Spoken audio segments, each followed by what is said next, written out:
guys, welcome back to my channel. Long time no speak. How is everyone? How is your spouse? How is the family pet? I hope everyone's doing okay. Anyway, I wanted to talk about Keke WYAT and the recent drama surrounding her interview with Milan Christopher when she was yelling basically and will not let him speak. There's a clip of it that I will play if I'm able to. What happened was this. Milan Christopher was talking about issues that black people face. And, we all know what those issues are. It's been going on for a while. It's all on the forefront now. So he was basically just going in that direction with his speech, basically. And Keke just would not hear it. She rolled her eyes in the most dramatic fashion, and that alone told me what was going on in her mind. And when she rolled her eyes, she was like, everyone faces oppression, not just black people. And she said that, Jewish people face oppression, Mexicans. She said that she knows that Milan Christopher is pro-black, but he is overdoing it. That it seems like she was trying to say that he's a little too pro-black and that black people are not the only ones that face oppression. But then she says that biracial people face oppression as well, and they face oppression from everyone, both black and non-blacks. That seems like, that makes sense that she would say that, because people do face oppression in many different ways. Even some white people face oppression if they belong to a particular group, But a lot of people were not having it the way that she phrased it, because she would not let Milan Christopher speak. And it seems as though she was trying to all lives matter the conversation. That's kind of what it sounded like. So basically she was saying that Milan Christopher is a little too pro-black, that he does not have to talk about that all the time. That was what I got from it.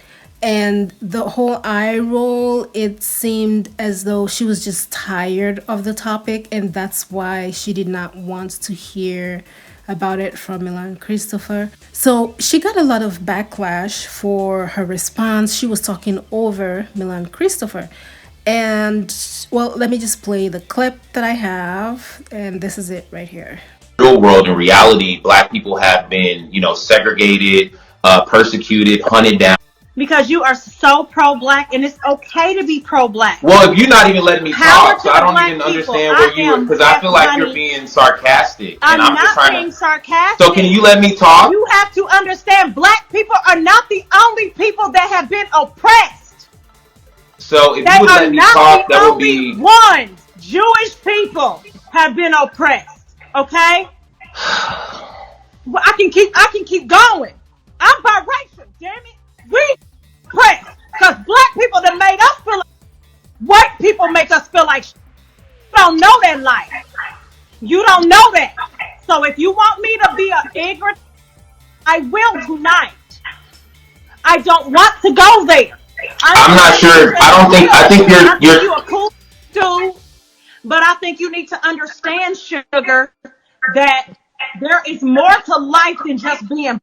Because you are so pro-black, and it's okay to be pro-black. Well, if you're not even letting me talk, so I don't even understand where you, because I feel like you're being sarcastic. I'm not being sarcastic. So can you let me talk? You have to understand, black people are not the only people that have been oppressed. So a lot of people got upset with her. They were saying that she was canceled, and she's being insensitive, and other people have not suffered as much as blacks. And they were just going on and trying to explain to her what everybody already knows. And, basically no adult person in this country that is of a normal or typical mental state, or that has not been unconscious for the past 2 years, should require the kind of explanation that they were trying to give to her. And because everyone got upset and social media was in an uproar, Of course, she came back and gave an apology. So she apologized, and this is what her apology says. So the apology is no surprise. It always happens. Trina kind of did something similar. Well, not exactly similar, but she had the same issue where she was criticizing the movement and she got a lot of backlash and she had to come back and apologize. A lot of people had have done the same thing. So it's no surprise that she came back and apologized. But the thing is this though. This is what I think that Keke and a lot of people that are tired of hearing about this movement don't seem to understand.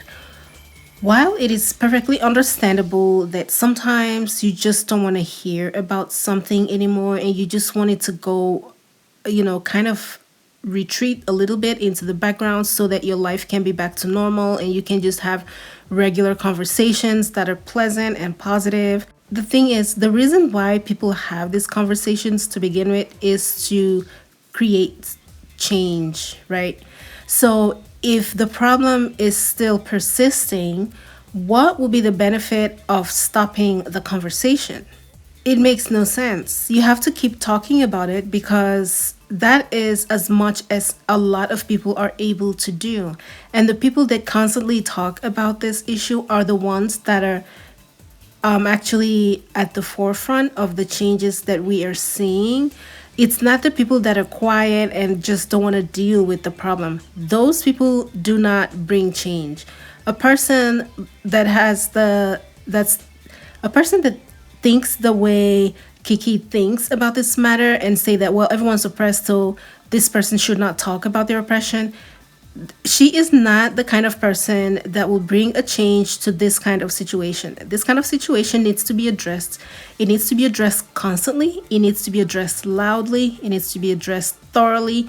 And it needs to be addressed persistently.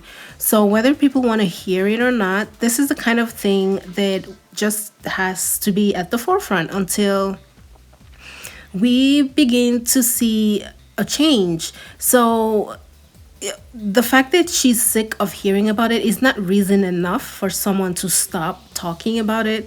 And, your level of comfort or anyone else's should not be priority over the changes that these kinds of movements are meant to bring. So that's just what a lot of people do not understand, which is that they have to be willing to deal with the uncomfortable situations and conversations and the exhaustion from dealing with this issue until real change has been made. This is not fun for anyone, not even for the people talking about it. A lot of the time, they relieve negative experiences when they talk about it, but Kiki is just too much into her own feelings or into what she wants or what she wants to talk about that she just does not want to hear it. I also think it's interesting how she separated her oppression from the oppression of the black people that Milan Christopher was talking about. I thought that was interesting. Why did she separate the two? You think she would lump them all under the same, but a lot of people think that they should be separate, biracials. And maybe that is why I guess she sees herself as separate from either white or black, which makes sense. It makes sense, I guess, but I was just surprised that when Milan Christopher talked about uh, oppression experienced by blacks, she did not identify with that. And because she did not identify with that, she did not want to hear it. And it's just really sad. I feel like just because you're being oppressed in a way doesn't mean you should keep somebody else from talking about their own oppression. After all, nobody is stopping her from bringing the oppression experienced by biracials to the forefront. So I don't know why she's acting as if when one person is talking about their oppression, other people cannot talk about theirs. The platform, the internet is open to everyone and everyone can express themselves however they feel. So yeah, the video was just very cringy. Her apology was expected and typical, and I don't think she gets it. She just does not want the backlash, and that's why she apologized. But Yeah, regardless of how uncomfortable she is with the discussion, this is a conversation that needs to be heard, and her and other people that think the way that she thinks are just gonna have to get over it, because people are not gonna stop talking about this anytime soon, as they shouldn't, because they're still trying to enact change. Okay, that's all for this video. Thank you guys so much for watching. See you in my next one. Bye, guys.